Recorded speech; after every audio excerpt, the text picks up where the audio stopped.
வீட்டுவசதித்துறை அமைச்சர் அவர்கள், நிதித்துறை அமைச்சர் அவர்கள், முதலமைச்சர் அவர்களையும் விவசாயிகள் சந்தித்து இதற்கான பாதிக்கப்படுகிற நிலைகளை எடுத்துச் சொல்லியிருக்கிறார்கள். அதற்காக அமைச்சர் அவர்கள் நல்ல செய்தி வரும் என்று குறிப்பிட்டார்கள். நல்ல செய்தி வருகிற போது அந்த ஆணையை சார்ந்தவர்கள் வழக்கு மன்றத்திற்கு சென்று விடக்கூடாது. அப்படி செல்லாமல் இருப்பதற்கு கேவியட் ஒன்றை அரசின் சார்பாக போட வேண்டும் என்பதை நான் இந்த நேரத்திலே வலியுறுத்த விரும்புகிறேன். மாண்புமிகு பேரவைத் தலைவர்களை, ஈரோடு மாவட்டம் கோபிச்செட்டிப்பாளையம் வட்டம் ஆடை தயாரிக்கும் தொழிற்சாலை விரிவாக்கம் குறித்து தங்களுடைய கவனத்தை ஈர்க்கிறேன். மாண்புமிகு அமைச்சர் அவர்கள். மாண்புமிகு பேரவைத் தலைவர்களே, விவர அறிக்கை ஒன்று உறுப்பினர்களின் மேசை மேல் உள்ள சிறு கணினியில் பதிவேற்றம் செய்யப்பட்டுள்ளது என்பதை தெரிவித்துக் கொள்கிறேன். மாண்புமிகு உறுப்பினர் K.A. செங்கோட்டையன். பேரவைத் தலைவர் அவர்களை, விவர அறிக்கையை நான் படித்து பார்த்தேன். அது பல்வேறு நிலைகளிலே அந்த தொழிற்சாலை இயங்குவதற்கு தடையில்லா சான்றிதழை முதல் கட்டமாக பணிகளை துவங்குவதற்காக அனுமதி வழங்கப்பட்டிருக்கிறது. அதற்கு பல்வேறு விளக்கங்கள் இங்கே கொடுக்கப்பட்டிருக்கிறது. 2014 அந்த தொழிற்சாலை பவானி டெக்ஸ்டைல் ப்ராசஸ் மில் என்று சொல்லப்படுகிற அதற்கு மின் துண்டிக்கப்பட்டது என்றும், அதற்கு பிறகு செயல்படுவதற்கு ஆலைக்கு அனுமதி இல்லை என்றும் 22 அங்கே கூறப்பட்டது உயர்நீதிமன்றத்துடைய தீர்ப்பு என்பதையும் இங்கே குறிப்பிடப்பட்டிருக்கிறது. நான் அமைச்சர் இங்கே இருக்கிற அரசிடத்தில் எடுத்துச் சொல்வது, இந்த சாய தொழிற்சாலை இங்கே வருகின்ற போது ஏறத்தாழ 1,68,000 மீட்டர் 15,68,000 மீட்டர் தண்ணீரை பயன்படுத்துவதற்கு தயாராக இருக்கிறது. அதில் ப்ராசஸ் செய்ததற்கு பிறகு 45,000 லிட்டர் தண்ணீரை வெளியேற்றுவதற்கும் அனுமதி பெறுவதற்காக அவர் அந்த அனுமதியை பெற்றிருக்கிறார்கள். ஆகவே அப்படி வருகின்ற போது ஏறத்தாழ 49 நீரேற்று நிலையங்கள் இந்த ஆற்றிலே இருக்கிறது. 40 லட்சம் மக்கள் அதை பயன்படுத்தி கொண்டிருக்கிறார்கள். விவசாய நிலங்கள், கால்நடைகள், குடிநீர் போன்ற பல்வேறு நிலைகள் நின்று பார்க்கின்ற போது அது நச்சுத்தன்மை ஏற்படுகிற போது அதை குடிநீரை பயன்படுத்த இயலாது, விவசாயத்தையும் பயன்படுத்த இயலாது. ஆகவேதான் இதையெல்லாம் உடனடியாக முன்னனுமதி வழங்கப்பட்டிருக்கிற அந்த ஆலைக்கு உடனடியாக அதை ரத்து செய்ய வேண்டும் என்பதுதான் விவசாயியுடைய கோரிக்கை, குடிநீர் பருகின்ற ஏழை எமக்குடைய கோரிக்கை என்பதையும் நான் இந்த நேரத்திலே வலியுறுத்த விரும்புகிறேன். மாண்புமிகு அமைச்சர் அவர்கள். மாண்புமிகு பேரவைத் தலைவர்களே, மாண்புமிகு உறுப்பினர் மதிப்பிற்குரிய செங்கோட்டையன் அவர்கள் குறிப்பிட்டதை போல, இந்த பவானி டெக்ஸ்டைல்ஸ் நிறுவனம் 1984 ஆண்டு துவங்கப்பட்டதிலிருந்து பல்வேறு நிலைகளை சந்தித்து இன்றைக்கு இந்த பிரச்சனைகள் வந்திருக்கிறது. ஒவ்வொரு காலகட்டத்திலும் அவர்கள் அரசனுடைய அல்லது மாசு கட்டுப்பாட்டு வாரியத்தினுடைய இசைவாணையை பெற்று விரிவாக்கத்திற்கு சென்றிருக்கிறார்கள்.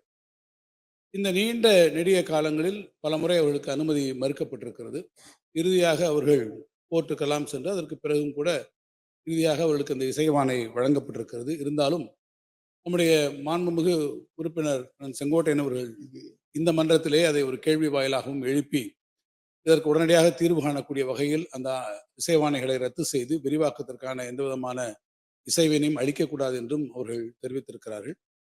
அதனை ஒட்டி அந்த பகுதியில் இருக்கக்கூடிய விவசாய பெருங்குடி மக்களும் அங்கே பல போராட்டங்களை நடத்தி கொண்டிருப்பதும் அரசினுடைய கவனத்திற்கு வந்திருக்கிறது. நம்முடைய மாண்புமிகு வீட்டு வசதி துறையினுடைய அமைச்சர் அண்ணன் முத்துசாமி அவர்களும் அது குறித்து என்னுடைய கவனத்துக்கு கொண்டு வந்திருந்தார்கள்.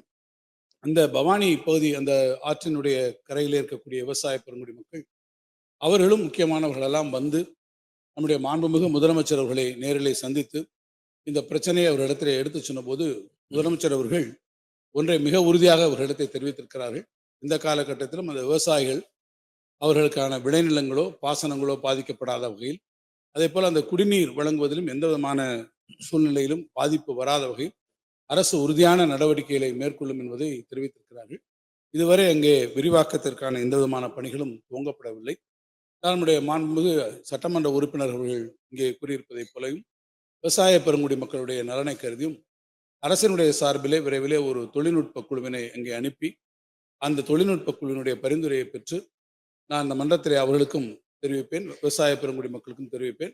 அந்த ஆலைக்கான நீங்கள் விவசாய பெருங்குடி மக்கள் மகிழத்தக்க அளவிலே உங்களுடைய எதிர்பார்ப்புகளை பூர்த்தி செய்யக்கூடிய அளவிலே குறிப்பாக இந்த பிரச்சனையை தொடர்ந்து இந்த அவைக்கு தெரிவித்திருக்கக்கூடிய நம்முடைய மாண்புமிகு உறுப்பினர் அண்ணன் செங்கோட்டையன் அவர்கள் அது குறித்து அவர்களும் மகிழத்தக்க அளவிலே நடவடிக்கைகளை நிச்சயமாக அரசு மேற்கொள்ளும்.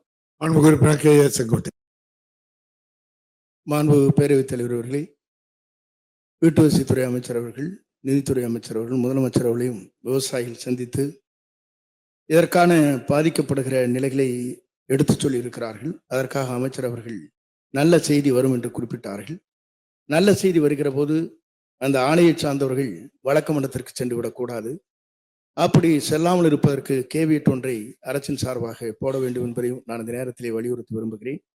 அதே போல அடையம்பாளையம் என்ற இடத்தில் இதுபோன்ற பவானி சேகர ஆற்றின் வழியில் இருக்கின்ற சாயப்பட்டறையுடைய நீர்கள் வருகிறது என்று நம்முடைய ஏ.கே. செல்வராஜ் அவர்களும் அதை பார்த்து அதற்கு பிறகு ஆய்வு செய்ததற்கு பிறகு அங்கே சுற்றுச்சூழல் துறையின் மூலமாக ஆய்வு செய்கின்ற போது அதிலே சாயப்பட்டறை தண்ணீர் இருக்கிறது என்று அதற்கு மேலே குறிப்பிட்டிருக்கிறார்கள். அதையும் பண்ணாரி அவர்களும் குறிப்பிட்டார்கள்.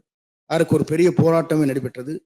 ஆகவே சாயத்தண்ணியை பொறுத்தவரையிலும் ஆற்றை விடாமல் இருப்பதற்கு முழுமையாக இந்த அரசு நடவடிக்கை மேற்கொள்ள வேண்டும் என்பதை உங்கள் மூலமாக வலியுறுத்தி மாண்புமிகு பேரவைத் தலைவர்களே, மாண்புமிகு உறுப்பினர் செங்கோட்டையன் அவர்கள் சொன்னதைப் போல அது நல்ல செய்தியாக அமைய வேண்டும் என்கின்ற காரணத்தினால்தான் நான் சட்டமன்றத்திலே நேரடியான ஒரு அறிவிப்பினை வெளியிடவில்லை. என்றால் சட்டமன்றத்திலே நான் லீடிங்காக ஒன்று சொல்லிவிட்டால் நாளைக்கு அவர்கள் நீதிமன்றத்திற்கு செல்கிற போது அது பிரச்சனைக்குரியதாக இருக்கக்கூடும் ஒரு வாய்ப்பு வந்துவிடும். எனவேதான் ஒரு தொழில்நுட்ப குழுவை அனுப்பி அவர்களுடைய பரிந்துரையில் நாம் நடவடிக்கைகளை மேற்கொண்டால்தான் அது சரியான முறையில் இருக்கும். கேவியட் போடுகின்ற போது நிச்சயமாக சட்ட வல்லுநர்களை நீங்கள் குறிப்பிட்டவாறு நாம் ஆராய்ந்து, ஏனென்றால் அதுக்கு எந்த விதமான ஒரு காஸ்ட் ஆஃப் ஆக்ஷனும் இதுவரை வரவில்லை. நாம் ஒரு நடவடிக்கை எடுத்து அதுக்கு பிறகு அவர்கள் நீதிமன்றத்துக்கு போகக்கூடிய சூழ்நிலை வந்தால் நாம் அதற்கு முன்பாக கேவியட் நிச்சயமாக போடுவதற்கான நடைமுறைகளை நாம் பார்க்கலாம். பொதுவாக நம்முடைய மேட்டுப்பாளையம் சட்டமன்ற உறுப்பினர் திரு செல்வராஜ் அவர்கள் குறிப்பிட்டதைப் போலையும் மற்ற இடங்களில் இருக்கக்கூடிய சாயப்பட்டறை கழிவுகளை குறித்தும் அரசு முழுமையாக கவனத்திலே கொண்டிருக்கிறது. எந்த இடங்களிலும் சாய கழிவுகள் ஆற்றிலே கறந்து ஆற்று நீரை மாசுபடுத்தக்கூடிய இந்த செயலை அனுமதிக்க முடியாது. அதற்கு உரிய நடவடிக்கைகளை நீங்கள் மேற்கொள்ள வேண்டும் என்று நான் நம்முடைய மாசு கட்டுப்பாட்டு வாரிய அதிகாரிகளுக்கு அறிவுரை வழங்கி இருக்கிறேன். விரிவான விவரங்களை மானிய கோரிக்கை விவாதத்தின் போது நான் அதில் தெரிவிக்கிறேன்.